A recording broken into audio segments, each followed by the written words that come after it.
Hi, everyone.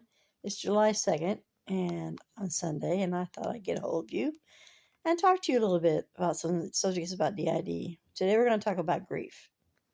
Um, Grief permeates everything we do. If you have DID, you have a lot to grieve over. You have the grief over losing your family, not your family, but losing your uh, childhood, all the things you missed out on. And you have grief over having to work on this at all.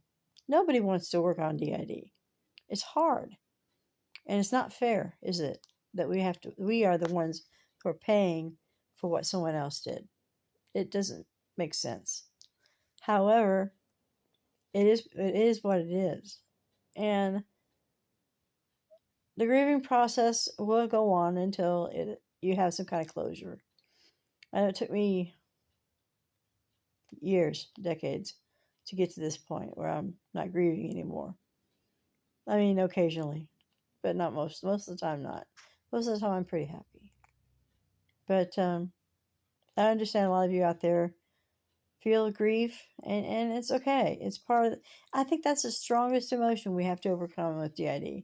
The strongest thing that keeps us, the strongest bond, that splintered bond that keeps the altars apart, the amnesic walls.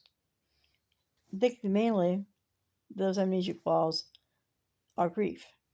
Um, you go through something like that as a child, you compartmentalize it, and of course you want to keep it away from yourself so you don't feel that grief over the way you should have been treated, grief over the way you saw other kids being treated by their parents and you weren't treated that way, grief over loss of education, grief over loss of jobs.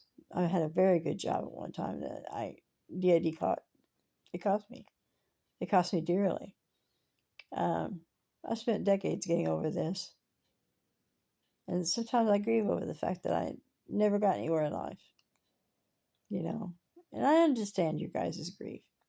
Grief over not having kids, grief over having kids, grief over getting in bad relationships or losing good relationships.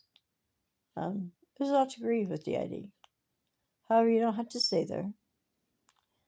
Eventually, you'll work through it, the stages of grief. You'll do it over and over again until you feel satisfied, until your mind is settled. That it's history. All the abuse is history. You can't change it. You might as well move on. That sounds easy, doesn't it? But with grief, it's not. So I wanted to talk to you a little bit about the grief today, and I should have prepared a joke for you for considering I'm talking about something so serious. But y'all take care of yourself out there, and I'll do the same. Okay, bye-bye.